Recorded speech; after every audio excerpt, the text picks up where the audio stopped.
Hello दोस्तों, देसी मैथिली में आप सभी का स्वागत है। आज का मेरा टॉपिक रहेगा कि हिंदी में कैसे 34 और 35 प्लस क्वेश्चन करें। मानो हिंदी अगर 38 क्वेश्चन देता है तो कैसे मेरा 35 और 36 और 37 हो सकता है, कैसे सही हो सकता है, आज उस पर हम चर्चा करेंगे। बात मान लीजिएगा, वीडियो ये बहुत खास होने वाली है क्योंकि हिंदी एक ऐसा चैप्टर है जो आपका ज्यादा से ज्यादा नंबर क्या करेगा, पुलिस कांस्टेबल में प्लस करेगा। बहुत ज्यादा नंबर अगर प्लस करता है, हम आपको बता दें गर्ल्स के लिए, अगर आप गर्ल्स हो या बॉयज हो, कोई भी अगर हो, अगर हिंदी और रीजनिंग अच्छे से आप कंप्लीट कर लेंगे ना, हिंदी और रीजनिंग आप अच्छे से कंप्लीट कर लेंगे ना, तो बात मान लीजिएगा आप लोग का एग्जाम 100% निकल जाएगा। अगर आप हिंदी में अगर कम ना स्कोर करें और रीजनिंग में अगर कम स्कोर ना करें तो आपका एग्जाम 100% निकलने का ये हम गारंटी देते हैं। बात मान लीजिएगा, वीडियो के एंड तक बने रहिएगा, आपको अच्छे से समझाएंगे हम कि हिंदी जो है कैसे 35 प्लस किया जाए, हिंदी कैसे 35 प्लस किया जाए, कैसे हो जाता है, क्या पढ़ें, कैसे ना पढ़ें। हम बहुत पढ़ते हैं, मेरा स्कोर आगे ही नहीं बढ़ता है, टेस्ट में कुछ और देते हैं, प्रीवियस क्वेश्चन में कुछ और पूछा जाता है, मुझे समझ ही नहीं आता है क्या पढ़ें। इन सभी पे हम क्या करेंगे, चर्चा करेंगे। क्या करेंगे, इन सभी विषयों पे हम चर्चा करेंगे। चलिए हम आपको बता देते हैं कि सबसे पहले आप क्या करिएगा, हिंदी में आपका स्कोर कैसे बढ़ेगा। हिंदी में सबसे पहले आपका स्कोर क्या होना चाहिए कि पूरा सिलेबस क्या होना चाहिए, पूरा सिलेबस आप ना हिंदी में आप नोट कर लीजिएगा। पहला काम आपका ये होना चाहिए कि पूरा सिलेबस क्या करिएगा, आप उसे नोट कर लीजिएगा। सिलेबस नोट करने के बाद सिलेबस ये ना नोट होना चाहिए, जैसे कि आप यदि लूसेंट से आप पढ़ रहे हैं तो एक चैप्टर दिया होता है संज्ञा से लेके अव्यय तक, आपको रस दिया होता है, छंद दिया होता है, अलंकार दिया होता है, मतलब ऐसे तो उतारिएगा, पर जो अंदर का भी, जो चैप्टर के अंदर का भी टॉपिक होता है, जैसे आप जाके देखेंगे संज्ञा से लेके अव्यय तक, आपको उसमें कई सारे क्वेश्चन मिलेंगे। एक वचन, बहुवचन, स्त्रीलिंग, पुल्लिंग, संज्ञा, सर्वनाम, क्रिया, विशेषण, अव्यय, ऐसे बहुत सारे टॉपिक आपको मिलेंगे। तो जो सिलेबस आप बनाइएगा नोट करके, वो टॉपिक वाइज टॉपिक बताइएगा, समझ रहे ना, एकदम टॉपिक का होना चाहिए। जो भी आपका होना चाहिए सिलेबस क्या होना चाहिए, टॉपिक वाइज टॉपिक होना चाहिए। मतलब हम ये कहना चाहते हैं कि जब भी आप सिलेबस बनाइएगा, जैसे कि आप वर्णमाला लिखते हैं, आप यदि पहला अगर सिलेबस के ऊपर आप पहला हेडिंग क्या डालते हैं, वर्णमाला। जब आप वर्णमाला डालते हैं तो आप जान लीजिएगा कि हमें वर्णमाला क्या है, पढ़ना है। साथ में वर्णमाला में क्या आता है वो इंपॉर्टेंट टॉपिक लिखना है। जैसे अल्प प्राण आता है, क्या आता है, अल्प प्राण, महाप्राण, अल्प प्राण, महाप्राण। आप हमारी बात समझ रहे हैं, नहीं समझ रहे हैं, अल्प प्राण, महाप्राण, अघोष, सघोष, समझ रहे हैं ना, अघोष, सघोष, इस सब एक क्या है, एक टॉपिक है। तो आपको ये सब देखिए, पुलिस में ना एक क्वेश्चन अल्प प्राण से दिया था, एक क्वेश्चन महाप्राण से, एक क्वेश्चन अघोष से, एक क्वेश्चन सघोष से दिया था। आप हमारी बात समझ रहे नहीं समझ रहे हैं। तो सिलेबस जो लिखिएगा ना, इस हिसाब से लिखिएगा। ये ना कि वर्णमाला लिख दें हम तो बस अब वर्णमाला में जितना हो सब पढ़े, नहीं, आपको मेन मोस्ट इंपॉर्टेंट क्या करना है, टॉपिक लिखना है। जैसे वर्णमाला में अल्प प्राण आता है, महाप्राण आता है, अघोष आता है, सघोष आता है, फिर जितने भी मतलब व्यंजन है, स्वर हैं, उन सबको आप पढ़ने का काम करिएगा। जैसे अंतस्थ व्यंजन, उष्म व्यंजन, समझ रहे हैं ना, ये सब जितना संयुक्त व्यंजन, ये सब जितना आएगा, तब उसके बाद आप पढ़ने का काम करिएगा। सबसे पहले आप क्या करिएगा, इन टॉपिकों को लिख दीजिएगा। इन टॉपिकों को लिखने के बाद इस प्रकार से, जैसे संज्ञा से लेकर अव्यय तक अगर आपको प्रश्न आता है तो उसमें से क्या आपको पढ़ना होगा, इस प्रकार से लिखिएगा। पहला स्त्रीलिंग, पुल्लिंग, दूसरा एक वचन, तीसरा बहुवचन, ऐसे करके आप लिखते जाएगा। एक वचन, बहुवचन, स्त्रीलिंग, पुल्लिंग, आप ऐसे से संज्ञा, सर्वनाम, क्रिया, विशेषण, अव्यय, एक एक टॉपिक करके लिखिएगा और आप पेन और कॉपी लेके बैठ जाइएगा और कहिएगा आज हमें क्या पढ़ना है, वर्णमाला में जितना अल्प प्राण, महाप्राण, अघोष, सघोष, आज जितना भी व्यंजन और स्वर आते हैं सबको क्या करना है, कवर करना है। अब ध्यान से, जब इतना सिलेबस कवर करने के बाद दूसरा यह काम करिएगा, आप दूसरा एक काम करिएगा कि जितना भी प्रीवियस क्वेश्चन हुआ है, जितना भी पेपर हुआ है यूपी पुलिस कांस्टेबल का, जितना भी पेपर हुआ है, जो चाहे 2019 का हो, चाहे 2018 का हो, चाहे 2021 का एसआई का एग्जाम हो, चाहे 2018 में जो 19 में यूपी जेल वार्डन का हुआ था। एक हम आपको बताएंगे जेल वार्डन का पेपर बहुत, जेल वार्डन का जो होगा ना पेपर बहुत इंपॉर्टेंट होगा, जान लीजिएगा। इसमें पुलिस कांस्टेबल में जेल वार्डन का जो आया था पिछली बार, आप लोग नहीं जानेंगे, अगर नहीं होंगे तो जो पुराने होंगे, एग्जाम दिए होंगे, उनसे जाके पूछिएगा। जेल वार्डन के पेपर में ना कांस्टेबल से थोड़ा हटके दिया था, सब क्वेश्चन यही दिया था, पर जितना भी क्वेश्चन दिया था ना एकदम घुमा के प्रश्न दिया था। क्या दिया था, एकदम घुमा के प्रश्न दिया था।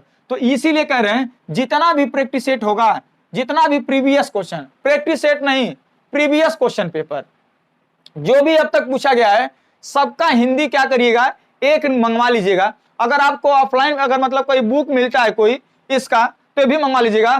सब मिले या ना मिले इसमें से एक और इसमें का एक, दो प्रैक्टिस सेट तो मिलना चाहिए आपको प्रीवियस क्वेश्चन पेपर, एक जेल वार्डन का और एक उत्तर प्रदेश पुलिस कांस्टेबल का। जेल वार्डन का हम इसलिए लेने के लिए कह रहे हैं, सेम पैटर्न यही दिया था, पर जो भी चीजें पूछ रहा था एकदम घुमा के पूछ रहा था, जो भी चीजें पूछ रहा था एकदम घुमा के पूछ रहा था और अंदर से पूछ रहा था। इसीलिए इससे यह पता चल जाएगा कि हमें और कितना अंदर से अभी पढ़ना है। मान लीजिए ऊपर ऊपर पढ़ लिए आप, सब कुछ ऊपर ऊपर से पढ़ लिए, थोड़ा सा घुमा के प्रश्न आ जाएगा तो क्या करेंगे, तो सेम ऊपर का इसमें दिया था सब 19, 18, 21 में, और जेल वार्डन में जो प्रश्न दिया था एकदम घुमा घुमा के आपको प्रश्न दिया था, तो एकदम सोचनीय सवाल दिया था। बहुत बच्चे क्या कर दिए थे, बहुत ज्यादा गलती किए थे।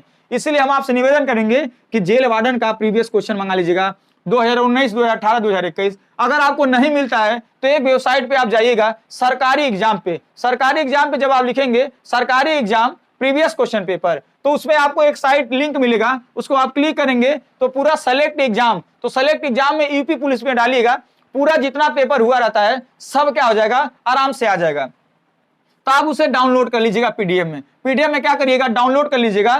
तो अब डाउनलोड करने के बाद जब आप सिलेबस कवर कर लीजिएगा हिंदी का, उसके बाद बता रहे हैं ना, करने के बाद अब उसके बाद आप काम करिएगा, देखिएगा किस चैप्टर से कितना प्रश्न पूछा जा रहा है, और पूछा जा रहा है तो कैसे पूछा जा रहा है, पूछा जा रहा है तो कैसे पूछा जा रहा है, इस सब का आप ध्यान करिएगा। अब ध्यान देने के बाद जितना भी क्वेश्चन होगा, अगर मान लीजिए एक क्वेश्चन में, एक पेपर में 38 क्वेश्चन आता है हिंदी का, तो आप जितना भी पेपर होगा, मान लीजिएगा समथिंग में अगर 38 होता है, एक एवरेज मान लीजिए, सपोज एक एवरेज ना माने, अगर 40 है मान लीजिए आप, तो 40 आप कम से कम अगर मान लीजिए 1 2 3 4 4 दूना 8, अगर 10 पेपर निकालते हैं तो टोटल कितना क्वेश्चन बनेगा, 400 क्वेश्चन। 400 क्वेश्चन आप क्या करिएगा, एकदम याद कर लीजिएगा। ऐसा नहीं कि 400 क्वेश्चन ना टोटल 400 अलग होंगे, नहीं, कुछ तो क्वेश्चन इसमें जरूर रिपीटेड आएंगे, क्योंकि इसमें का क्या कुछ इसमें नहीं पूछा गया होगा, क्या इसमें का इसमें नहीं पूछा गया होगा, क्या जेल वार्डन में नहीं पूछा गया होगा, पूछा होगा ना। ये 400 क्वेश्चन को क्या करिएगा, आप याद करने की कोशिश करिएगा। 400 क्वेश्चन अगर आप समथिंग में अगर पढ़ेंगे ना, तो अगर एक दिन में 20 क्वेश्चन पढ़ते हैं तो 20 दिन आपको लगेंगे, 20 दिन आपको लगेंगे। एक क्वेश्चन देख लीजिएगा, इससे ये भी अंदाजा होगा, आपको बहुत चीजें समझ में आ जाएगा कि क्वेश्चन कैसे घुमा के पूछ रहा है, क्वेश्चन कैसे पूछ रहा है, किससे ज्यादा प्रश्न दे रहा है। अब उसके बाद यह काम करने के बाद आप क्या करिएगा, टेस्ट दीजिएगा। टेस्ट दीजिएगा, चाहे टेस्ट आप प्रैक्टिस सेट हो बुक का, चाहे ऑनलाइन टेस्ट हो, आप इसे दीजिएगा।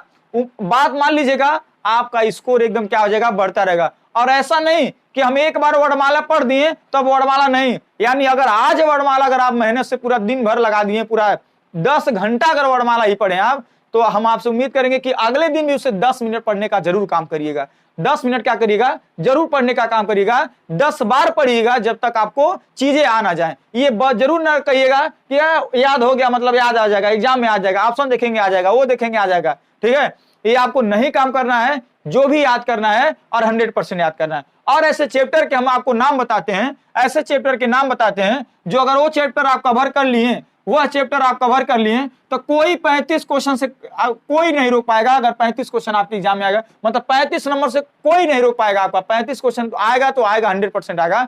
अब मैं चैप्टर का नाम बता रहा हूँ, टॉपिक का नाम बता रहा हूँ, वो टॉपिक अगर आप कवर कर लिए, आप किसी बात मान लीजिए, अगर हमारी बात अगर आपको ना समझ में आ रहा, तो आप जो पेपर दिए हैं, जो यूपी पुलिस का कांस्टेबल का पेपर दिए हैं, उनसे जरूर मिलिएगा और पूछिएगा कि भैया आप हमें बताइए, हम कौन सा ऐसा हिंदी में टॉपिक पढ़ें जो मेरा नंबर प्लस हो जाए। ऐसा कौन सा टॉपिक होता है जो नहीं कर पाते हैं बच्चे, तो नंबर कम हो जाता है। तो हम आपसे बता देना, वो सदैव एक ही बात कहेंगे भैया आप एक वचन कहेंगे, एक वचन, एक वचन, बहुवचन, बहुवचन, स्त्रीलिंग, स्त्रीलिंग, पुल्लिंग, स्त्रीलिंग, पुल्लिंग, पर्यायवाची, विलोम, तत्सम, तद्भव, अनेकार्थिक शब्द, पर्यायवाची, इतना शब्द का वो जरूर नाम आपका जिक्र करेंगे। और साथ में लेखक के पुस्तक का रचनाएं और ये सब याद करें। इतना टॉपिक जरूर आपको बताएंगे। मतलब हम ये बताना चाहते हैं, जैसे एक वचन, नाम सुन लीजिए ध्यान से, अगर ये सब चैप्टर आपने मजबूत कर लिया तो कभी जिंदगी में आपका ना कभी जिंदगी में 30 से कम नंबर नहीं आएगा। जिंदगी की बात करते हैं, कभी जिंदगी में आपका अगर 38 क्वेश्चन पुलिस में देगा तो 30 क्वेश्चन से कम कभी नहीं आएगा। ये जान लीजिएगा, अगर इतना टॉपिक आप मजबूत कर लेते हैं। क्यों? क्योंकि ये जितने भी टॉपिक होते हैं ना, याद करने वाले टॉपिक होते हैं, लोग याद नहीं करते हैं, इसीलिए इसको हल्का समझ लेते हैं। इसको क्या समझ लेते हैं? हल्का समझ लेते हैं, और यही एग्जाम में आ जाता है, यही नंबर कम कर देता है। बाकी जो घुमाने वाला होता है, संधि अलंकार अलंकार, वो सब बच्चे कर लेते हैं। जितना भी हार्ड क्वेश्चन होता है सब बच्चे कर लेते हैं। फंस जाते हैं इसी में से कि इसका एक वचन क्या होगा, बहुवचन क्या होगा, स्त्रीलिंग क्या होता है, पुल्लिंग क्या होगा इसका, हाँ समझ रहे हैं, परिवाची इसका क्या होगा, गंधर्व किसका परिवाची है, ये सब पूछा जाता है ना, तो लोग कंफ्यूज हो जाते हैं। तो बात मान लीजिएगा, चैप्टर का नाम अभी भी नोट कर लीजिएगा, एक वचन